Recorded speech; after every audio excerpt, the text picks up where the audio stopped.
Hi, I'm Melissa Peoples with the Indigenous Wellness Program at Native Health. And so today you're joining us for our Jams and Jellies canning class. This is part 2, a follow-up to our class we offered earlier in the summer, where we demonstrated how to water bath can salsas and pickles. And so in this video, we're doing a little different, where we're doing a pre-recorded video, so that way you could rewind or replay or different sections if you wanted a refresher. As always, feel free to reach out if you're having issues with canning or want a recipe suggestion or just need some advice. So we're here to help fill up your pantry. In this particular video for Jams and Jellies, we'll have 4 parts. In the first part, we'll go over the basics of water bath canning, which is the method we'll use today. Second part, we'll go over jams versus jellies and what's the difference and how do you actually make a jam or jelly. And then we'll demonstrate 2 recipes. The first will be a jelly made out of mesquite broth, and so we'll make a mesquite bean jelly. And the second will be a jam. We're making a low sugar strawberry jam. So that's a good demonstration of how you can cut some of the sugar. A lot of jams and jelly recipes call for quite a bit of sugar, sometimes more than the actual fruit that goes into it. And so you can make some great jams and jellies by cutting down on the sugar and really highlight the flavor and the essence of the fruit. So thanks for joining us. Hope you enjoy. So I learned how to can from my grandfather and my mom. So canning is inherently like a group activity, so it's kind of unfortunate we can't do it and learn together. And it's something you just learn. The more you do it, the more comfortable you feel.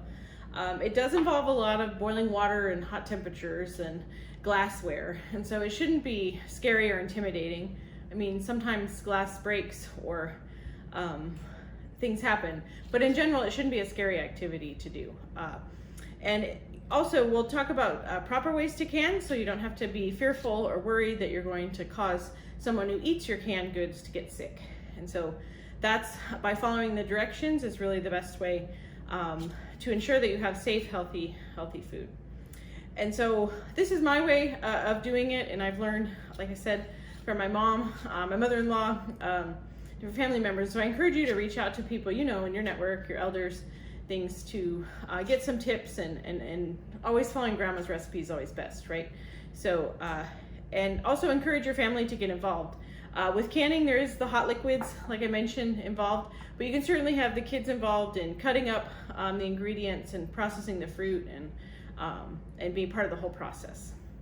So what you need to can is the canning equipment, the ingredients that will go into your canned good, and also a recipe. And a recipe is really important. And so by finding those tried and true recipes that have been tested, you can be more confident that the goods inside the jar are going to be shelf stable, that there isn't going to be growing something on them or cause different foodborne diseases and things, and that your food is safe. So the method we'll use today is water bath canning, and a lot of that can be done with general, no specialized equipment necessary, except for the jars themselves. But a lot of it, you might have things at home already that will work. The big investment is in the jars themselves, and jars come in all different sizes. So jars that you may have had this was an old pickle jar or something, these aren't going to work for home canning. The seals on jars, basically, once they've been heat sealed, as this case in the factory, the pickles were heat sealed, this lid can no longer be used again. And so we want to always ensure that we have brand new lids, and these kind of ball jars or Kerr brand jars and things, once you invest in them once, as long as they don't have any cracks or chips, you could use them for years and years and years. And so they'll come with a band, what's called a band, that will fit the jar. And they'll also come with a lid. And so when they come, the lid has not yet been heat sealed. And so you can use it in your first batch of canning. But once you've canned something and popped that seal, so again, this one is a sealed jar. If I push on this lid, it doesn't go in and out. It's sort of solid. Once you've used that lid and it's already been heat sealed, you'll need to toss the lid. We shouldn't use that again. And so you don't need to invest in a whole new set of jars. You can just buy just the lids. You can reuse the bands, you can reuse the jars, so long as they're not chipped.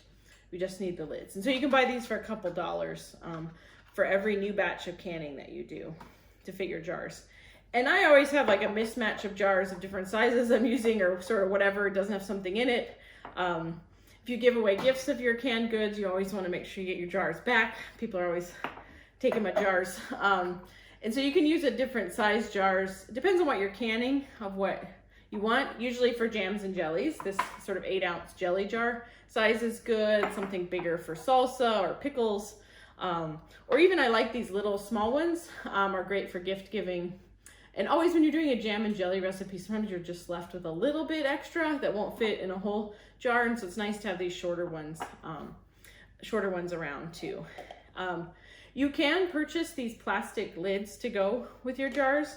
And so that's good as well if you're not interested in doing the full water bath method, but maybe you just want to throw the jam and jelly that you make in the freezer to preserve, or just have something in the fridge. These plastic lids are great for reusing. So obviously this isn't going to give us a shelf stable tight seal, but it's something you can use later or in absence of doing the full water bath canning. So usually you can get a flat of jars for around $8 to $12 depending on the size. I will point out the boxes they come in always have the instructions on as well. So keep this around. It sort of has a full list of basics of water bath canning methods on it, which is really helpful. So water bath canning is the method we use for jams and jellies, salsas, pickles, foods that have a lot of acid in them. And so you'll see our recipes will have some sort of acid. Usually lemon juice is the most common form of acid.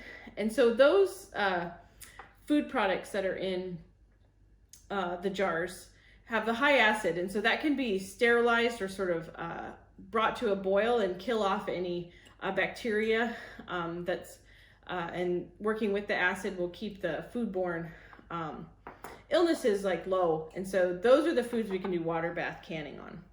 Now, if you're interested in canning sort of whole vegetables like canned beets or canned okra or canned carrots or meat products, soups and things like that, those require a higher temperature at which the food must be treated and the jars must be sealed. And that can't be achieved by simply boiling water. So that requires what's called a pressure canner. It's certainly possible to can all those foods, but more difficult for the home canner and needs some specialty equipment. So some of the other equipment that makes canning easier, again, isn't essential, but does make it easier, is some type of funnel. So when we're filling our jars, we can keep things clean. This is called a spatula, and it has all these markings on it. In the recipes, we'll demonstrate and show. We want to make sure the food isn't super high on the edge, and so this tool will help you measure what's called head space. It's sort of the space between the top of your jam or pickles or whatever it is you're canning to the top of the lid. And so this helps measure that around your jar. It also helps remove any air bubbles in your jar as well, so that those bubbles as you're doing the water bath canning don't rise and pop and possibly explode the glassware. So this is a good tool. A can lifter, a jar lifter is really good. So bring something out of the hot boiling water, so we can use these jar lifters. These all came in a canning kit. Some kits come with what's called a magnetic wand, and that can be useful as you sterilize your jars to make sure that they don't have any bacteria or anything on them, that they're sterile jars. The magnet can help lift out of the boiling water your jars and your bands, or your lids and your bands.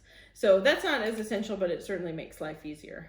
Probably the biggest thing that's needed is a giant pot to boil the water. So this is like a tamale pot, certainly will work, because you want to have the jars inside the pot and the jars covered with water.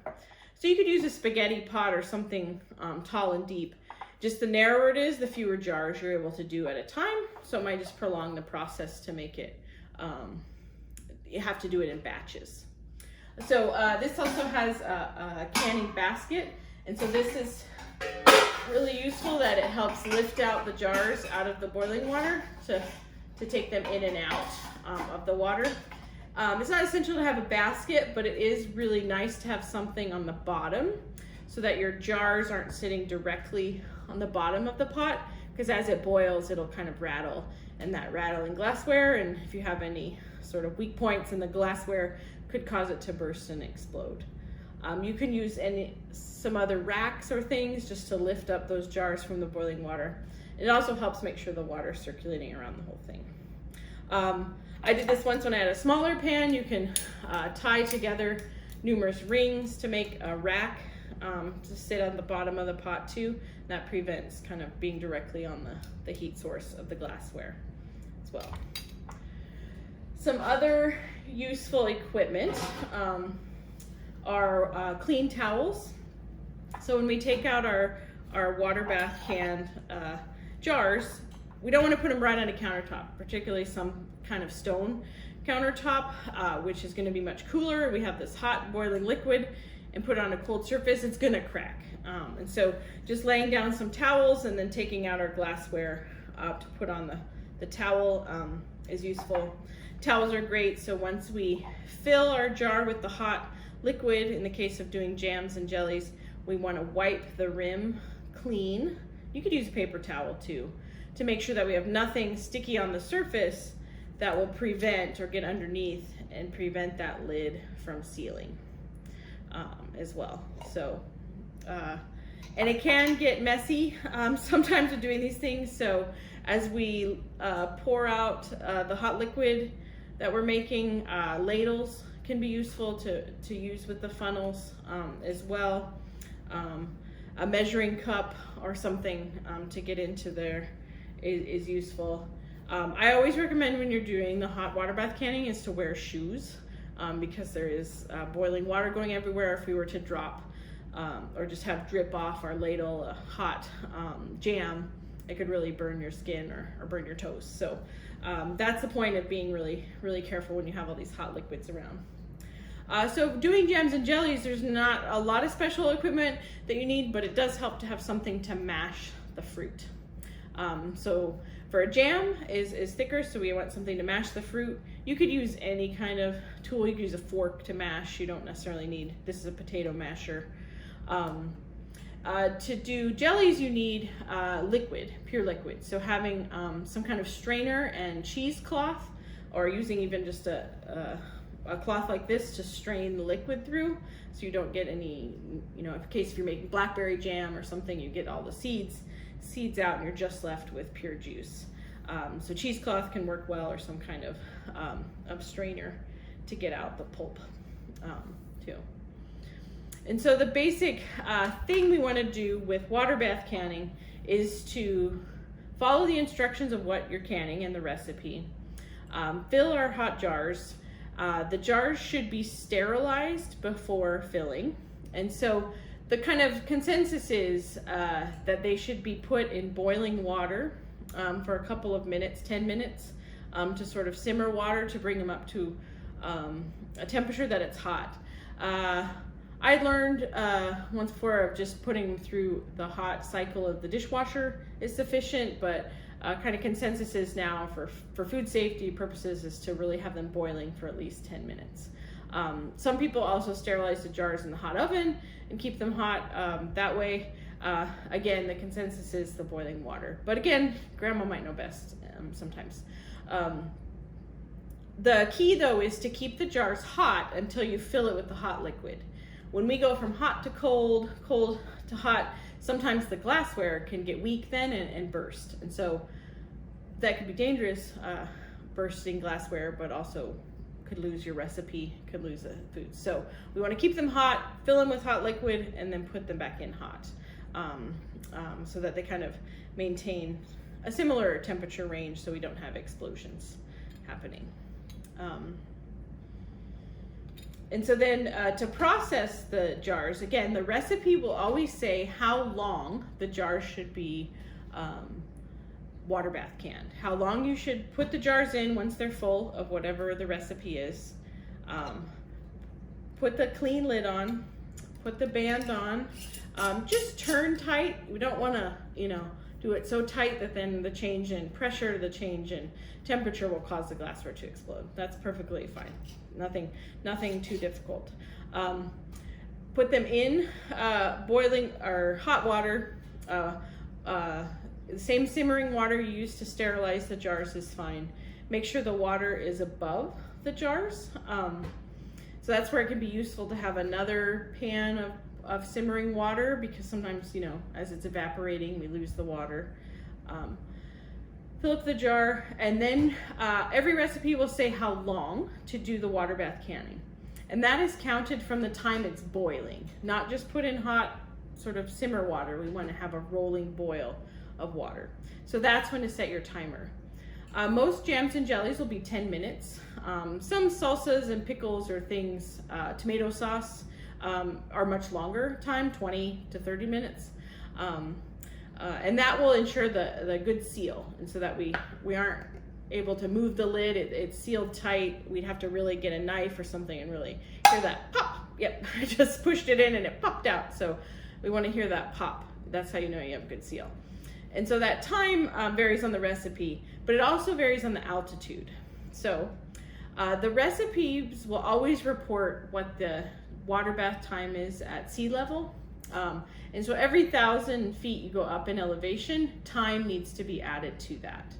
So here in Phoenix, we're at like 1,100, 1,200 feet, depending on where you are in the valley. So we want to add 5 minutes to that time. So if the recipe calls for 10-minute water bath, we want to do it for a 15-minute water bath. And the reason is that water, the temperature at which water boils depends on the elevation. And so we want to make sure that we're bringing up our jars for sealing up to temperature. And so that water will actually start to boil when it's a little cooler. So by adding the time adds the assurance that we're reaching 220 degrees and getting at a higher temperature. So that's important too, for food safety concerns, that we just do it for the time allowed. So add 5 minutes with elevation and follow your recipe too. And so once we take the jars out of the water bath, and we'll demonstrate this with the recipes, we allow them to sit, and we don't want to, it'll be tempting. We don't want to touch the jars or turn them upside down or disturb that seal until they've had time to sit and fully cool.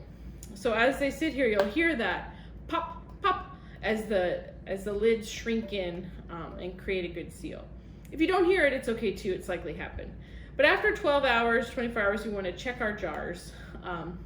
Here's some that had been done. We want to make sure that we can't push down on the lid, that we have, we can't pop this out very easily. We have a good seal. And then it's, not that you need to, but you can be a little rougher with it. It's a good seal. And so this can go up in the pantry for a while. You don't need to store the jars if you've had proper seal with the band on them. So these always get kind of lost. So if you want to do another recipe, you're not tied that it's stored with the jar. So you can reuse these bands for the next recipe too. And that kind of helps you when they're in the pantry or wherever you're storing them, that you can see if you have separation here. Perhaps there was something that didn't get sterilized in there, and as it grows, it can create gas and air, and so then it can kind of lift these lids. And so you never want to use a jar that has kind of come up or has an issue. And so by not having the bands, you can kind of just keep an eye on it as you're doing other things in your pantry in case you have one that's going bad too. So that was a quick run through of the basics of home canning. And again, it's easiest to learn by doing. And so just trying out some recipes, seeing what's going to work. And so tried and true recipes are really what's going to go far for you. And so the recipes provided today are from reputable sources that have been tested for food safety.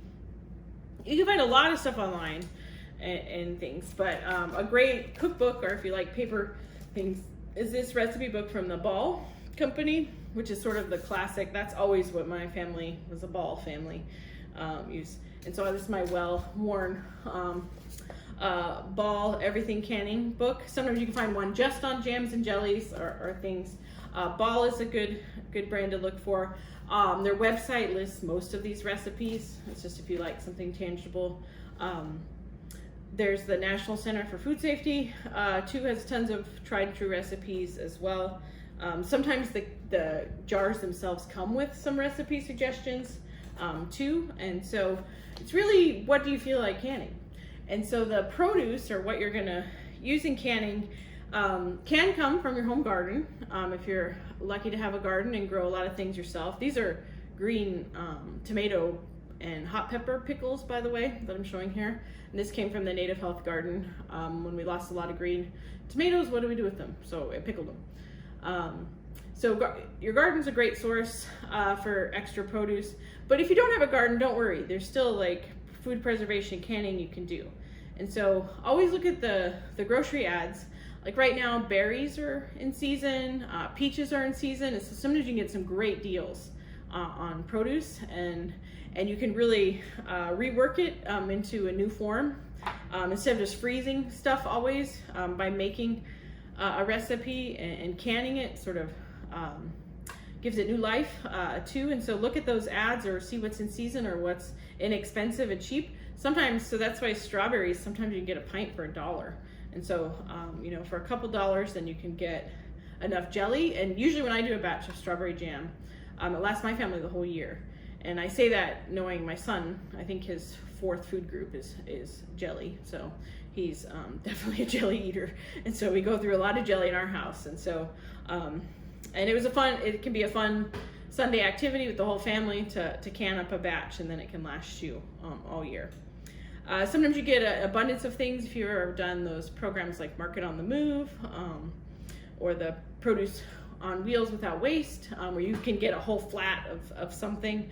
You know, what are you going to do with 8 pints of strawberries? Well, turn it into a jam or jelly, and things. So having these kind of basic skills allows you to avoid food waste, also allows you to save money, and can be a great family activity too. And then you can kind of control and have fun with the different ways that you prepare things. So don't always think that the source of the produce or source has to come from a homegrown garden. But certainly having some canning skills can help you make the most of your garden produce. But store-bought produce is great too. So for jams and jellies, maybe you're lucky that you have a fruit tree or have a neighbor who has a fruit tree.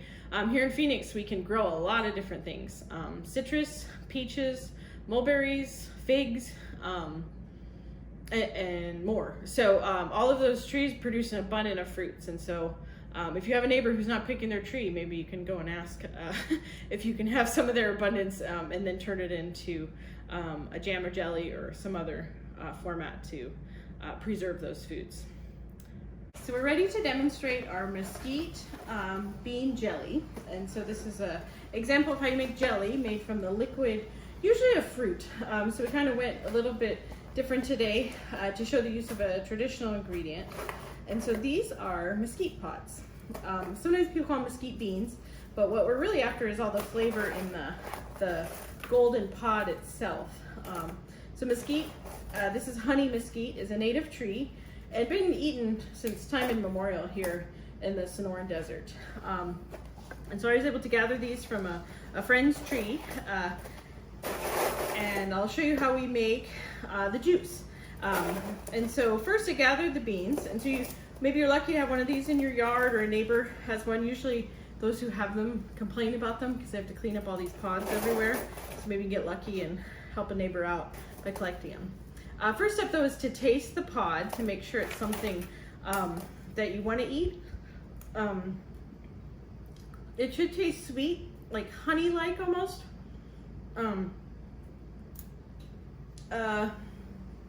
I guess people have talked about it being kind of like a graham cracker. There's kind of a toasty a sweetness to it, caramel-like, I guess, honey flavored, really good, really sweet stuff. So, so for the recipe, we need about 10 cups of pods. but like broken up. So to make the juice, I gathered way more. My friend's tree was awesome because it was really low, so it was really easy to gather the pods, so I can use them for other things. So crunch up all the pods, about 10 cups worth, put them in a pot, cover it with water. I let it boil for almost 2 hours, so I was doing other projects. And then I took it off the heat and just let the pods steep in there for a couple of hours.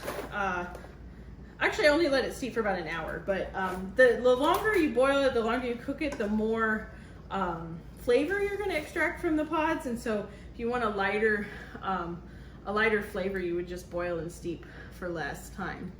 So now I'm going to drain the juice just through a strainer, and I have a cheesecloth here to catch the little bits because we want a really clear, not pulpy liquid to make the juice. So the recipe is going to require 3 cups of juice. So you likely will make more, and so if it's too sweet or too intense a flavor, you can just dilute the water more, but we're after 3 cups of juice. And then all the pulpiness we can just discard after we've made our juice. So this is also how you begin making mesquite syrup as well.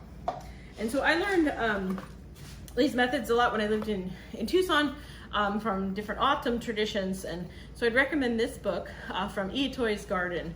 And so this talks about all sorts of autumn traditional foods and desert foods, mesquite being just one of them. And so mesquite itself is often ground or pounded into flour. So it's a great gluten-free, very naturally sweet flour. And then by soaking and making the juice, you can make syrups and other preparations too.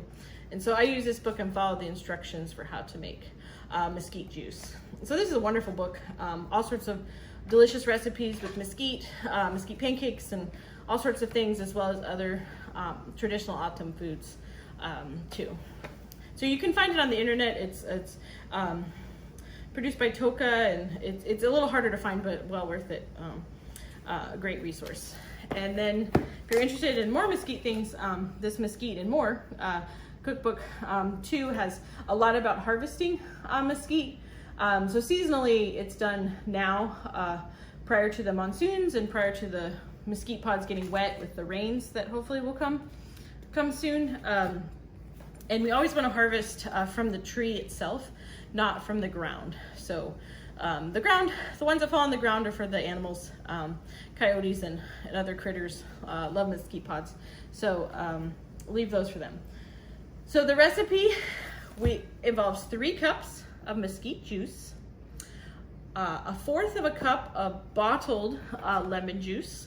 Bottled has sort of consistent acidity levels, so we'd rather use bottled over fresh squeezed lemons. 4.5 cups sugar, so this is one that's more sugar than sort of flavor. And then an entire box of pectin. So I'm going to use the Sure Gel pectin. So that's the next step. We'll combine all these things and cook our jam, or cook our jelly in this instance. Okay, so we're set up to can and cook our mesquite jelly. So in this pot, I have the 3 cups mesquite juice. I'm stirring it constantly, bringing it up to a boil. I used the entire box of pectin. That's all that's in there right now. And so once we get it up to a rolling boil, then I will add 1/4 cup lemon juice and 4.5 cups of sugar. So while I'm doing this, I'm not being idle, I'm also preparing the water bath. So here in my giant tamale pot is my water bath. And right now I'm sterilizing the jars. So inside, when I pull it out, you'll see more. Inside is boiling water where I have the jars. I just set them in there. I want to make sure they get at least 10 minutes of time to fully sterilize them. And then I'll do the same a little bit on the bands and lids as well. And so this is boiling away.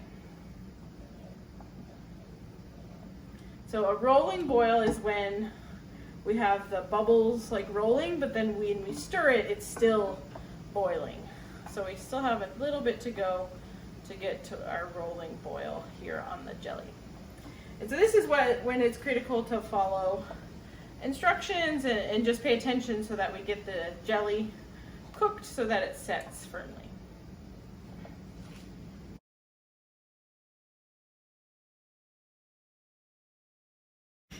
Okay, so we have a nice good rolling boil, and I'm stirring it. You can still see all those bubbles and the roll going.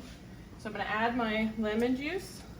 So of course when you add other ingredients, it's gonna lower the temperature. So now our goal is to bring it back up to a rolling boil.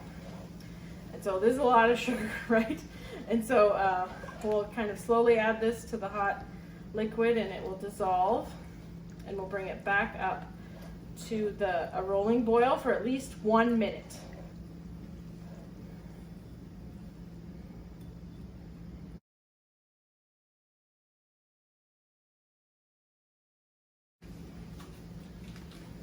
Okay, so it takes a while to get back up to temperature.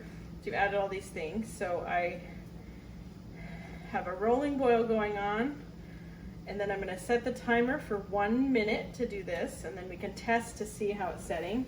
Oh, it's a beautiful caramel color, looks delish. So, woo, I'm excited.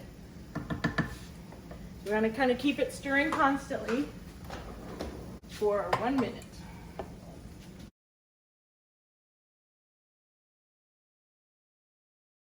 So I'm going to just set it back from the heat a little bit and do what's called the spoon test, where I take a frozen metal spoon, turn the heat up, a frozen metal spoon, put it on my jelly to see how it's setting.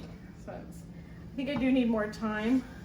On there I can kind of tell it's pretty syrupy, and so as it drips off the frozen spoon, which of course is heating up, I have some background, it's kind of syrupy. It's just sort of dripping off the spoon, so we want to do it for more time and see how we'll do. So we want it kind of to not be syrup, we want it to kind of be set and slide off the spoon in a thicker fashion. So there, it's kind of getting there off the spoon. So I think this all happens very fast, so we kind of have to, it's great to work with somebody to see how it slides off. So I'm going to boil it down just a little bit longer and then try again with a second frozen spoon.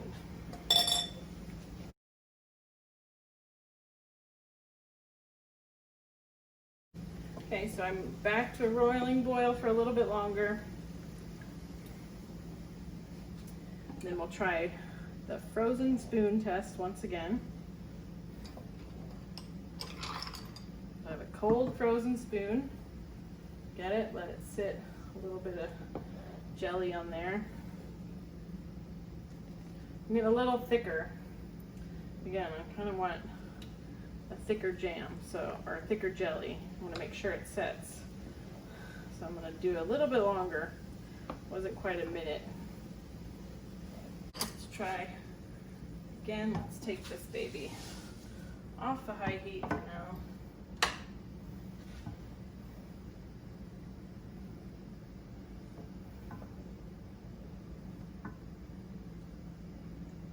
It's definitely thicker because I can feel like the thickness on the bottom of the pot, and the way it's rolling on the spoon is like a little thicker consistency, and how it's kind of gloppening up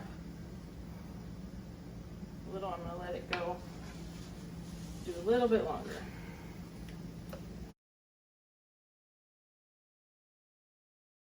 So we're going to let that settle a little bit, and then steamy in here. We're going to skim off the foam and then fill our hot jars. Okay, so we're just going to let our hot jelly sit for a second, and I'm going to take out my sterilized jars. Whew. So this is, we're going to be careful, and I have this big canning pot and basket, which is very helpful to have the basket. And then I'm gonna, the recipe makes about 6 jelly pints, and I've never made a recipe that came out exactly like it said. So I actually sterilized 7, and so we'll see how many we fill and if we need more. I'm just gonna take out 3 for now to show you how to fill up. the jars. So our jelly is here, and you see the white like foam on top, and that's okay, but it's kind of unsightly, especially when you have more of a fruit based jelly. And so we are just going to kind of skim off that so it's not like going to rise to the top of our jar and sort of give us a little discoloration, I guess. So it's kind of coming off in like big globs.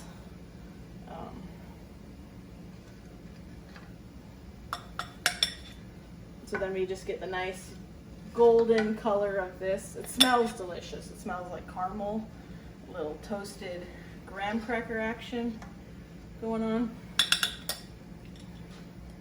So I'm just using the same metal spoons that I did the spoon test with. This has a really good consistency. I feel like this is going to set nicely in our jars and be a nice, kind of a thick honey consistency when we open up the jars.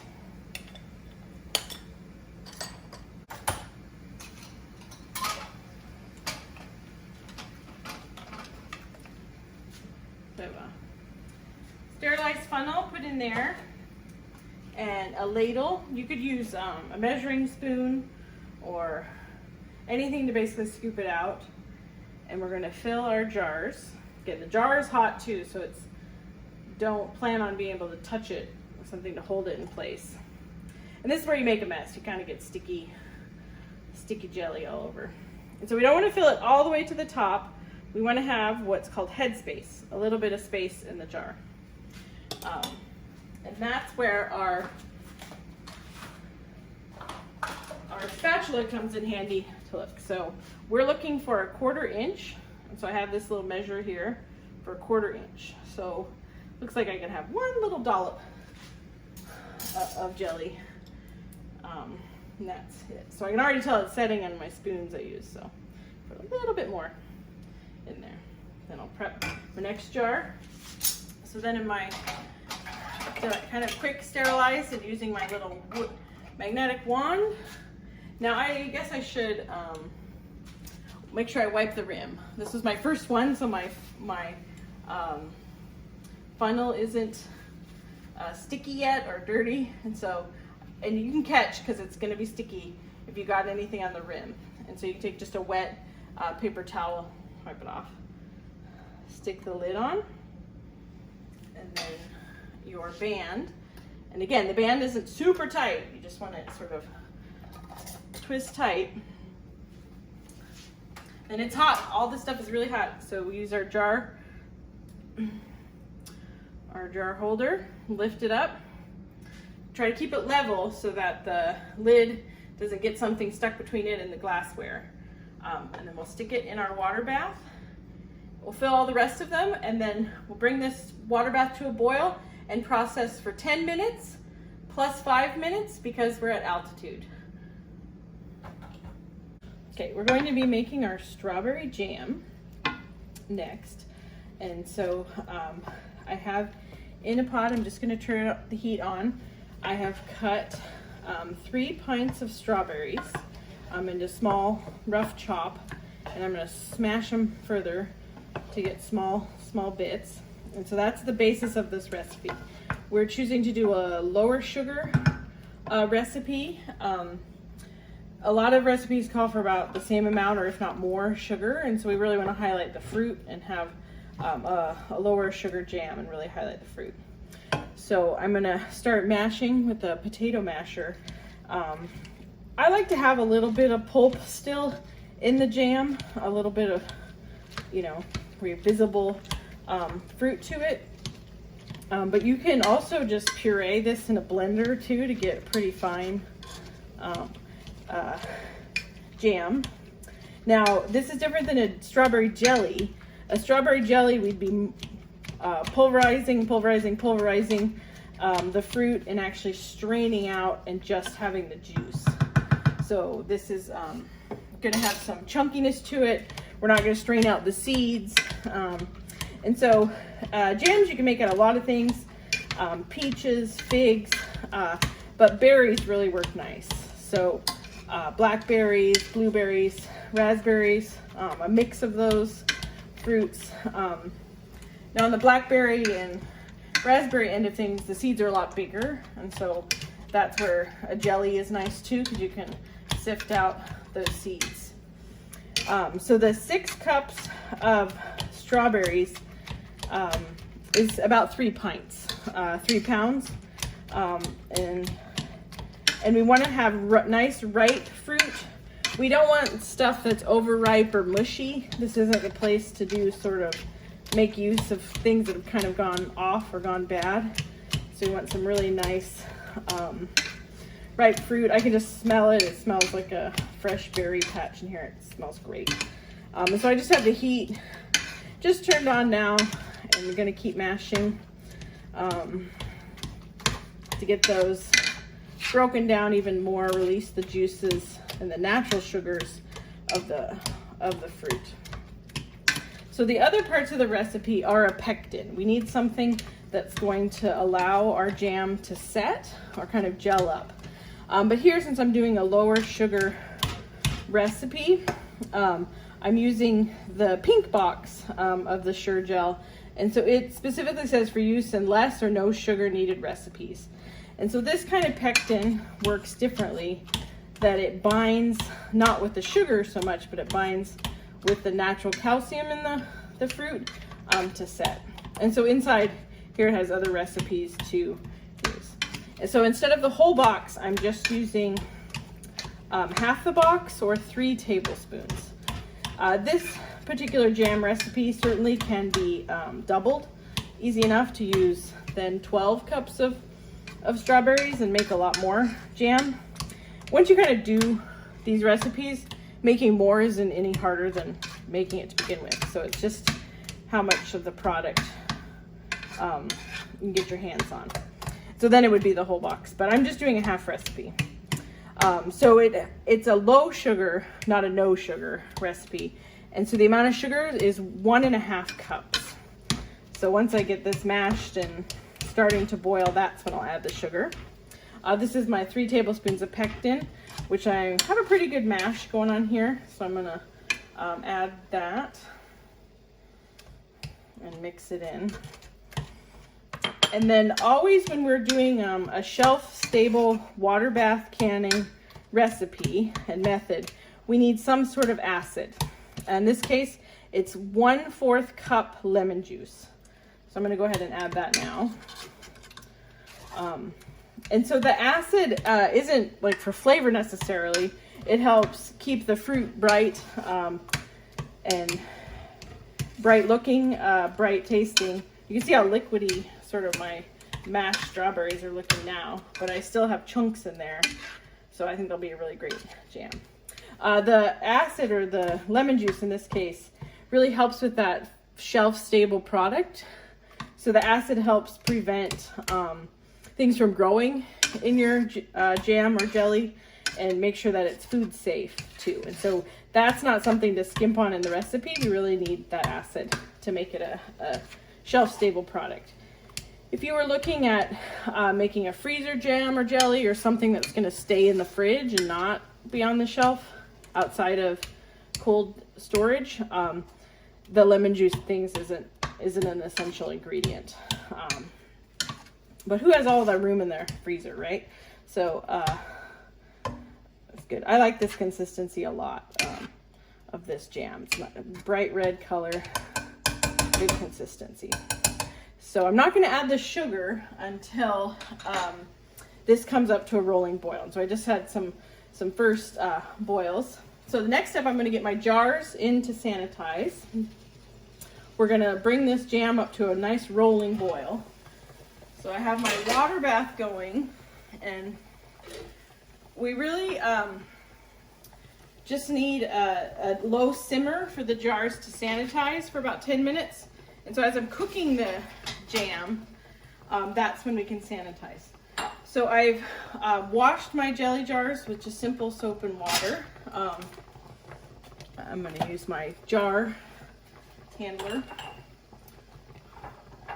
to put my jelly jars in for sanitizing. So we want them to be in the hot water, kill off anything. Like I said, I washed them with simple soap and water, but we want them nice and sanitized before we seal them up. And so again, this basket makes it really easy. Oops, kind of jerked it around and rattled my jars. But we'll bring this back up to a simmer for at least 10 minutes. It'll simmer away. So I want to get my jam up to a rolling boil, and then I'll add my sugar. And so a rolling boil, again, is when you stir it, you can still see the boiling happening. So you see, once I added my spoon, I sort of lost the boil. So I'll just stir it to make sure we don't have any scorching at the bottom. The other ingredient I'm going to add at this point is 1 teaspoon of butter. And what that butter does, and this is optional, it'll just help keep the foam from accumulating as it boils and keep that foam down. And then we'll also skim off any foam there is. So I have some heating up to do. So just kind of let this sit and heat up, and then we'll add the sugar to dissolve and move on to the next steps.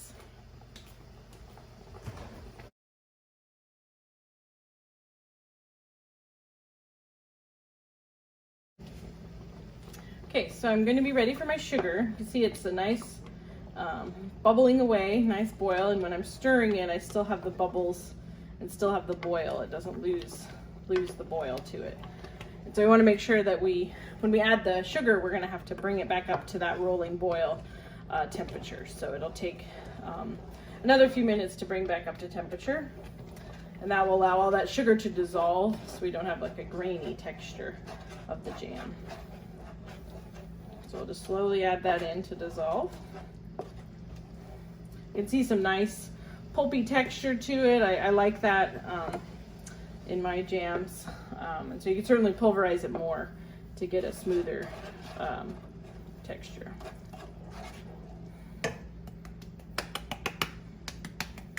All that sugar out of there. Okay, so it'll take a couple minutes to bring back up to a rolling boil consistency. Okay, so after we added the sugar, it took a while to keep cooking to bring it back up to a boiling temperature. I'm almost there. I'm getting some rolls.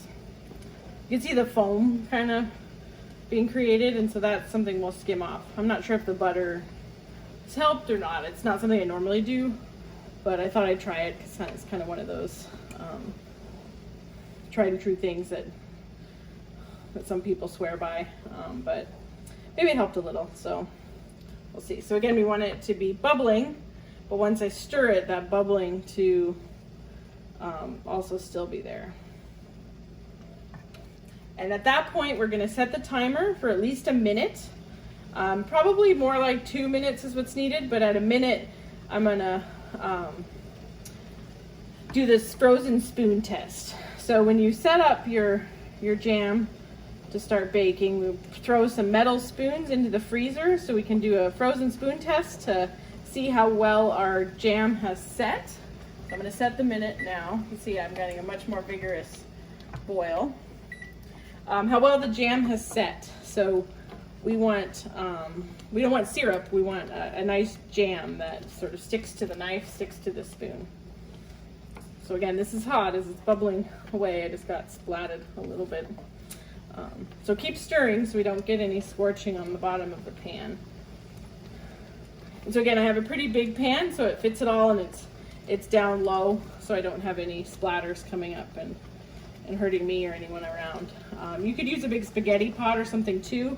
I like this sort of what's called a Dutch oven shape pot because it's really wide for the stirring and just allows me to see everything that's going on.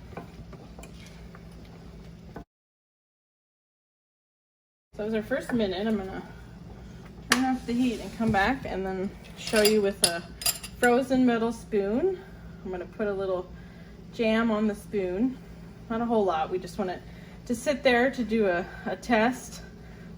Basically this is cooling the jam really fast so we can see how it's gonna harden or stiffen up once we cool the whole batch. And so I just kind of want to drip it off the spoon. You see, I see some low drips. Does It's a little thin.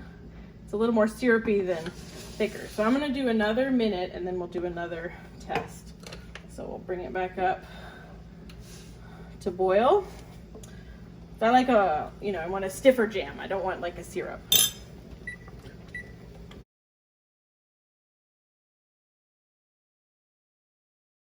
Okay, so another clean frozen spoon. I'm gonna set it off. I have a glass top stove, and so it really retains the heat for quite a while. So if I left it on there, it just would keep boiling away.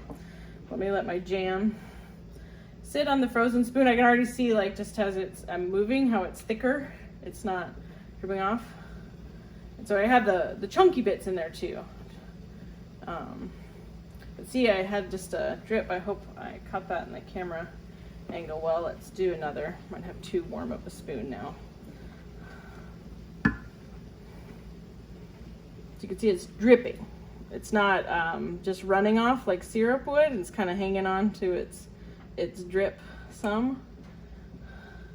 So that seems pretty good. So again, I don't want a real stiff jam like you would jelly. I want, it just to kind of slide off the spoon like that, just sort of drip. So I think that seems pretty good. I'm saying that's looking good. So I'm gonna pull it off the heat. You can still see quite a bit of steam coming off, so it's still really hot. And so it's gonna look really syrupy and stuff, but what we're interested in is when it cools, that it's set. And so you can also kind of look at the back of the spoon, or as you hold it out of the heat, I can kind of see it congealed on the wooden spoon some, and I can feel like a little bit more sticking to the sides, the top of the pan, than it was before too. And actually, the amount of foam has gone down quite a bit. So maybe I am a fan of the butter pat, because often then we're covered with like foam and we have to skim all that off. So that's a step we don't necessarily need to have.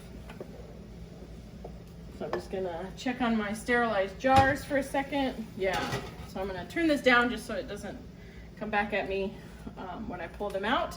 We're gonna put our sterilized jars on this cool towel here, just so we're ready to fill them up.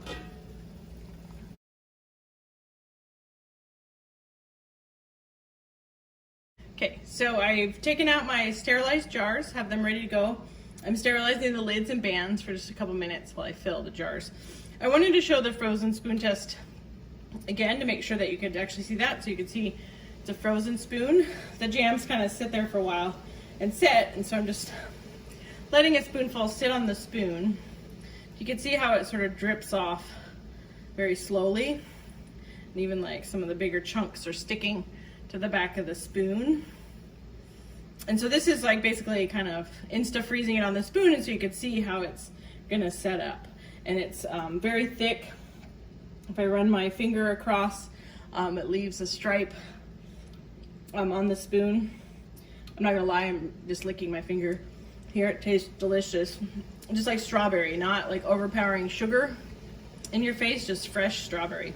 So that's the consistency we're looking for in the spoon. So the whole batch is still pretty syrupy looking, but once we've cooled it on that frozen spoon, we can see really nice set and consistency. So then we're ready to fill our jars. We're gonna use a funnel to do that. And this I'll show you a different method of just something you have in case you don't have a big funnel or a big soup spoon or something around, because we want to use something metal, not something plastic, because this is still really hot. This is a couple hundred degrees temperature, so sort of a metal soup spatula, or this is a metal measuring cup we're using in here. So we want to not just get just the chunks from the top, we want to get sort of the clear syrup, and I really don't want that to fall in. And then we use our spatula out. So we don't want to fill all the way to the top. We're looking for a 1/4 inch head space, and so our spatula here has that marked, and perfect. You can kind of eyeball it once you get more practice where the rings are on the jar. So perfect. So then I just move my my funnel to the next one, I take a wet paper towel. Now these jars are hot because they came out of the hot sterilizing thing. I just want to wipe the top so that when I put the lid on, I had a little bit of jam from the funnel on one part. So when we put the lid on, there's no food in between the seal of the jar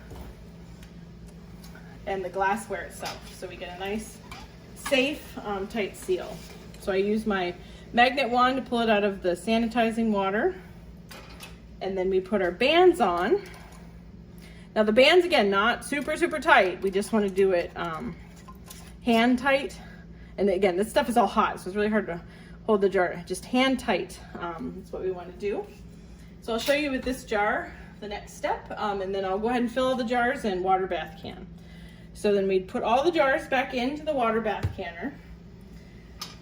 And then once we have them all full and ready to go, we're going to bring the water back up to a boil and process them for 10 minutes plus 5 minutes for the altitude we're at here in Phoenix.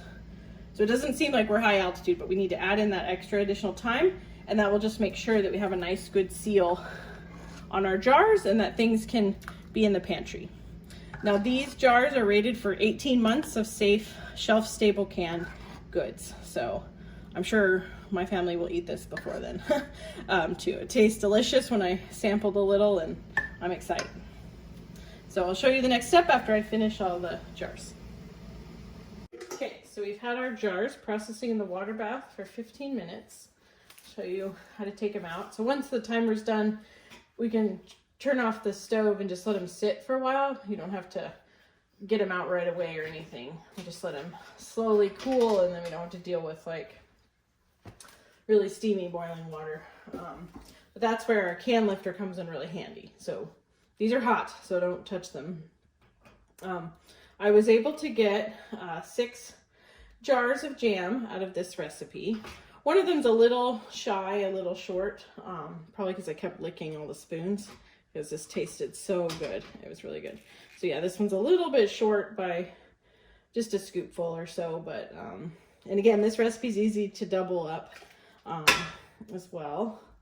And so we just want to keep them as level as we can, to let them sit on a towel on the counter.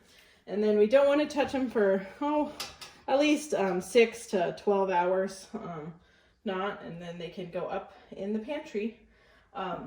This recipe, like I said, was delicious. I felt like I had made a strawberry jam last summer when strawberries were in season and really inexpensive at the store. And I did it a full sugar jam, and I feel this tastes way better. It tastes like strawberries and not like sugar that has a hint of strawberries. It just really is the fruit flavor. So I'm just wiping the tops off, and you probably could hear some popping happening, and that's as the heat, it sucks in the lid and we get a good seal.